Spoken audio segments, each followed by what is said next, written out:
Good adventures, everybody. I'm Melissa Bonzak, and welcome to episode 91 of Books Cubed, the show where I chat with authors you should be reading. It is Thursday, February 25th, 2021, and there's no interview this week because this week there's a writing prompt show. Yay! These are some of my favorite shows, and it's a really pathetic yay. Oh, brother. Let's get right to the show, and I'll see you after. Lisa and I are joined by a new writer. I'm so excited. This is Elliot Vang, and he says he's not a writer, but he's going to be after tonight. So what we're going to do is, I probably explained this in the intro, but I'll explain it really quickly again. This is a series of books that Lisa Mahoney and I have written called Roll a Prompt Writing Journals. And there are 30 sets of elements inside the books. And then each element has 5 pages that are worksheets where you roll dice and you figure out what your prompt is going to be, and you write it at the top of the page. And then you can write in the prompt book itself, or you can get e-copies and write on your computer and, not have to carry a book around. So what we do is since there's 6 books, we will have Elliot, I'm sorry. I don't know why I want to call you Andrew. I'm going to have Elliot roll the dice, and he's going to tell us which of the 6 books that we're going to be using. So go ahead and roll the dice. Okay. Number 1. What is book Elena 1? 1. Is that mystery? Book number 1 is mystery. Okay. We're going to be writing in the mystery genre. So our goal is in 20 to 30 minutes to write a short story. Though one time I just described a scene. I didn't worry about a whole story. So, there's the Roll a Prompt Writing Journal if you're watching on the YouTube channel. Okay, so Lisa is going to randomly pick a page. Got it. So, Elliot, if you could roll the dice for me so we can find out who our character is. Okay. It is 3. A 3. We have a cake decorator. Okay. A cake decorator is our protagonist.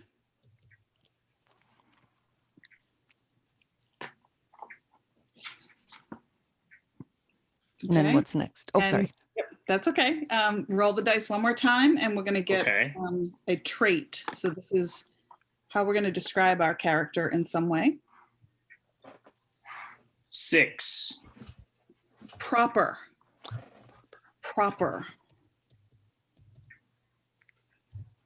So what is this again? What is the proper for? This is the trait. This is a characteristic that the main character has. Okay. So very prim and proper. And one more roll, and we will get our location. 2.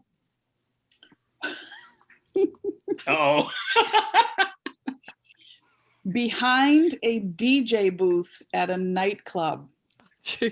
Okay.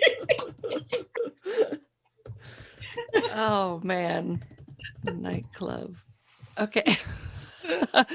And now, as I tell you every week, you got a cake decorator. So think about all the things that a cake decorator might have.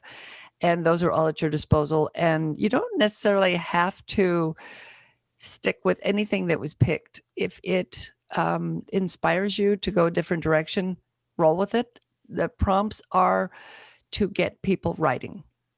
So we have a cake decorator who is proper behind a DJ booth at a nightclub. God. I have iced tea and I should have gotten wine. Okay. Yeah. Shot of whiskey. Yeah. I love it. Okay, so I'm going to set my timer here.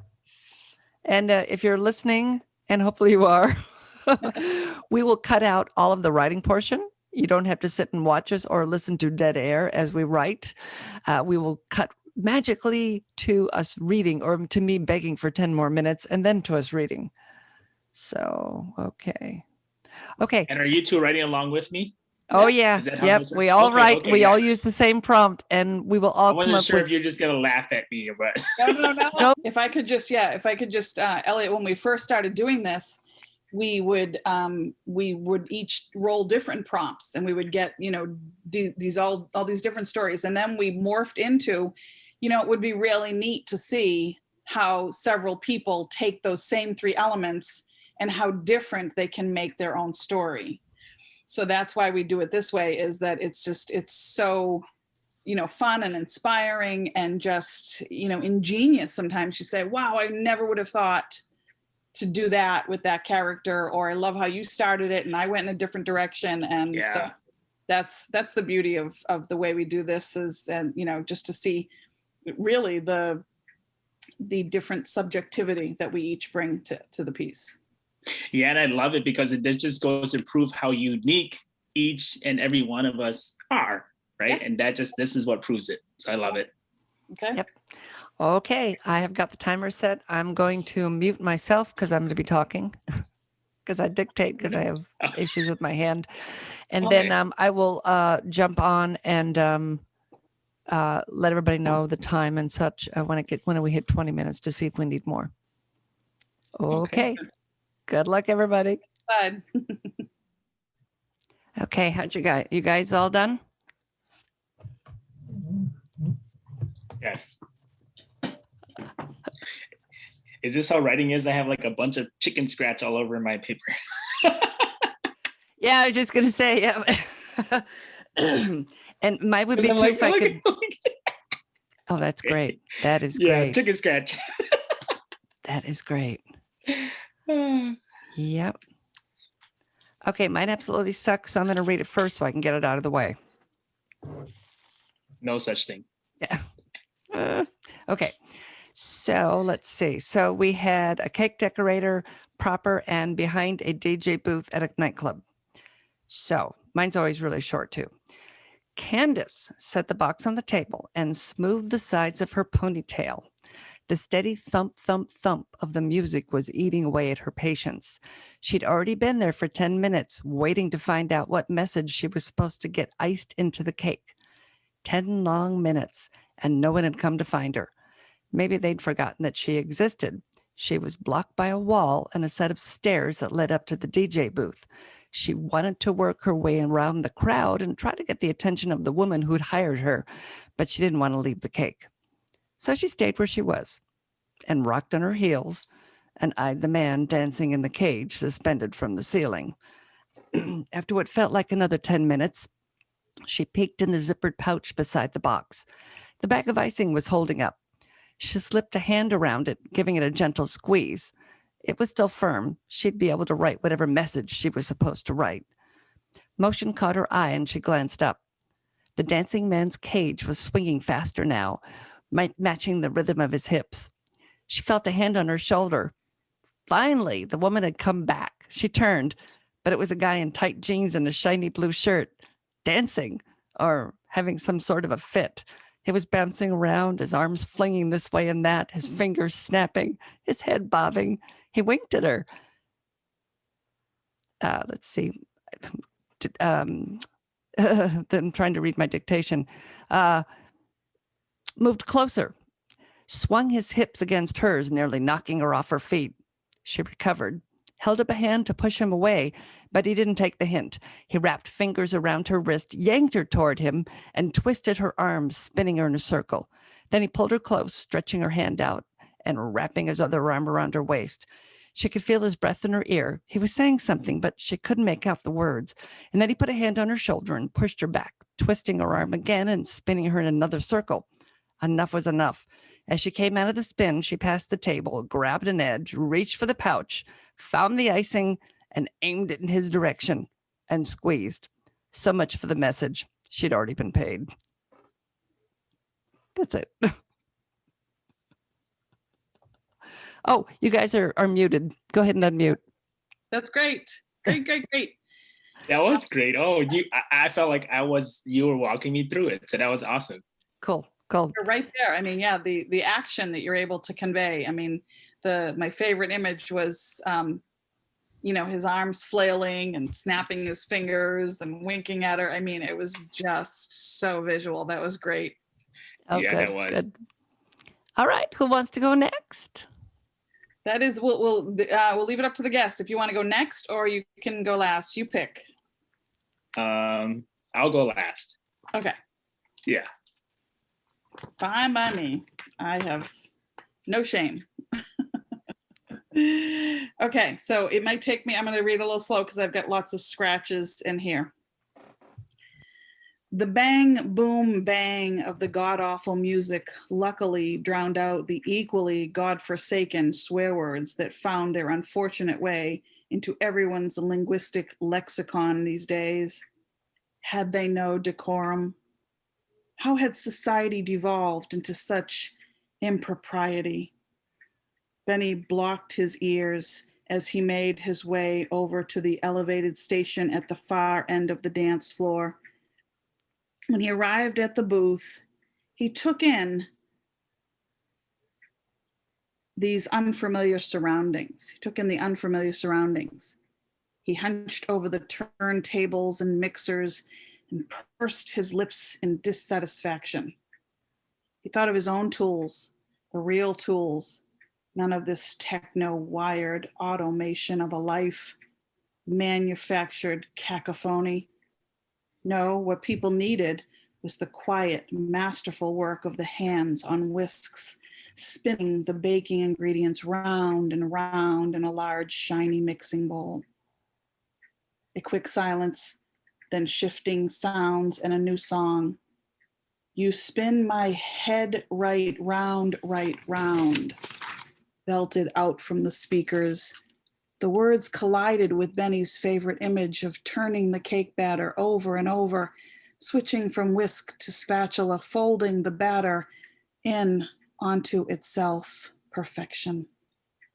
He'd rather be there, of course, but as his unfortunate luck would have it, he had gotten himself embroiled in a humdinger of a spot. It haunted his every minute, from the time the mysterious woman with the pillbox hat and netting cascading over her face had left his shop 2 days earlier. She paid triple the price for the surprise bloody cake, and an additional sum, more than he made on a series of 5-tiered wedding creations, to deliver it to this appalling nightclub with scantily clad females and writhing, gyrating hips. He was to bring it directly to this booth and hand deliver the delicacy, extra bloody per the netted-faced woman, to the DJ. Benny cursed. Well, not traditional curses for sure, but a beratement nonetheless. What had he gotten himself into? He always prided himself on not caring about money, really. Greed was so uncouth. But what she offered, paid up front even, was handily 3 months' rent. And he figured, now maybe misguided, what could possibly be perverse in a little errand? Standing behind the booth now, looking at the knobs and controls and what appeared to be an automated playback of a set list, he knew his presupposition was far from benign. No DJ was to be found. No delivery was to be made. The note, taped to the stool, with a speckle of blood cascading down the stark white paper, made it quite clear that Benny was in for a most unwelcomed and uncomfortable excursion far from his pastry bags. Ooh, I forgot we were writing mystery. You two are awesome with the words, the word choices. So that's awesome. Yeah, Mine doesn't compare to that. So that was great as well, Lisa. Well, thank you. Yeah, Yeah, I didn't know how I was going to wrap it up, but I'm like, well, you know what? We don't really need to know. We just need to know he's not. We don't know. That was beautiful. That really was. That was. Yeah, your word choice was just gorgeous. Yeah, I forgot. I'm listening going, this sounds like a mystery. What I got hung up on was like his properness. So I was trying to make him all proper and prim and like curse words and ooh, Yeah. Oh, he definitely felt that way. I can visualize him. I can see him there making the cake and climbing the steps and just everything. And then the woman, of course, was intriguing that she'd shown up, and then with the blood, and yeah, that was. Well, Now I don't want to read mine at all. Can no, we No, just end you this? have to read yours. You have to read you yours. have to go. Usually we're blown away by the guest, to be honest. Okay.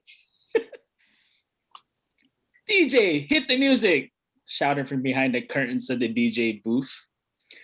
5 hours prior to this day of Halloween, October 31st, the favorite holiday of Cookie McMuffin. He was preparing his world famous 5-layer German chocolate cake filled with Snickers for the festive Halloween bash happening in the town of Carrotsville. Cookie had many job offerings to lead the 500 population town of Carrotsville, but he wanted to stay where he was raised and grew up. Cookie was the only child raised by his mom after his dad had passed away when Cookie was only 6 years old. Halloween was Cookie's favorite holiday, and his world-famous 5-layer German chocolate cake filled with Snickers was the talk of the town. Everyone from their first, second, and third cousins to people of all ages showed up to the bash just for this delicious cake. Cookie was raised by his mom to be proper at home and in public. His shirts were always tucked in, shoelaces always tied, hair always parted on the left side and combed to the right. Cookie's love for baking grew when his mom had him bake cookies with her when he was 7. Cookie would bake all sorts of things over the years, but his favorite was this 5-layer German chocolate cake filled with Snickers. After finishing baking and decorating his famous cake, he went to his room to change into his costume to get ready for the Halloween bash. DJ, hit the music, as Cookie shouted from behind the curtains of the DJ booth.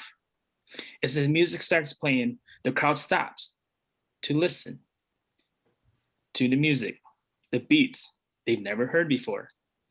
Out from behind the curtains jumps out a 14-year-old Cookie McMuffin dressed in a black tracksuit with red trim down the arms of the suit jacket and matching trim down the sides of the pants, and with white sneakers. Cookie hops onto the dance floor, and as he hits the ground, the crowd disperses to give him the floor. Cookie starts to hop and weave and bop, and then poof, he starts to break dance. And not just ordinary breakdancing, but stuff you see in the movies type of things. The crowd starts clapping and cheering. Off to the side was Cookie's mom, whose jaw had literally dropped to the floor. But she noticed that the crowd was loving it and cheering on Cookie. He was the hit of the party. He was dancing nonstop for the next 30 minutes. He was so good, he had a request from the girl he had always had his eye on since kindergarten to show her some moves. Now as 9th graders, he still had not had the courage to ask her out. They've been good friends, actually great friends, that Cookie didn't want to ruin their friendship by asking her out. As Cookie started to show this girl how to breakdance, more and more of the crowd joined in. This world famous 5-layer German chocolate cake filled with Snickers was so big it wasn't a cart with 8 wheels. The time had come for the cake to be brought out for everyone to enjoy. But it was gone. Dun, dun, dun. Oh my goodness. I thought you said you weren't a writer. That was great. You described him. You brought us there. I mean, I could see him dancing around. I could picture him the way you described him. And now I want to know what happened to the cake. And I love that every time you talked about the cake, you described it the same way. That was great. Yeah, what I loved that you did, Elliot, was you really kind of gave us that, with so few words, you gave us that small town feel. Yes. Just a few little droplets of, we knew each other. I loved the characterization of him, his name being Cookie. And I like that real break from the properness into this like wild abandon of breakdancing. So I think I nailed it. That was really great. No, that was fun. I had super fun with it. Thank you. Good. Yeah, that was great. And see, if you are listening at home, and I hope you are. I don't know why I say it You like better that. be. No. People who always say, "Oh, I'm not a writer." Turns out they can be, and turns out they are. You are a writer. You are a fiction writer. Oh, thank you. Thank you. Yeah, honestly, I truly enjoyed it. That was really, really, really fun. Thank you so much. I had fun with it. That was great. That's the point. That is. We have a blast doing these every time. Yes. And I want to thank you for coming on again, Elliot. And you have no books to plug. Yeah, I'm sorry, no book to plug. Plug our guest books. Maybe this will be our first book. This is your first book because we need to know what happened to the cake. Yeah. Very famous. Not just any cake, though. Inside, yeah. World famous 5-layer German chocolate cake filled with Snickers. Filled with Snickers. That was such a great little detail you added in there. Filled with Snickers. Like how kooky. That's awesome. Yeah, most definitely. Thank you so much for coming on today. And we will see everybody again another time. Thanks, guys. If you would like to try one of the Roller Prompt writing journals, you can find them on Amazon, Barnes & Noble, Google Play, and Kobo. And I'll have links in the show notes. Don't forget to subscribe so you don't miss an episode of Books Cubed. If you're on YouTube, there's that little button that says subscribe. Am I pointing to it? Everything's backwards. Might be there. And if you got a comment, please let me know what you're thinking, what you're reading, whatever. Just click on that word comment if you're on the podcast, takes you to the YouTube page, and I can keep them all in one place and then read them easily and then respond. And that's it. I will see you next time. Go read a good book.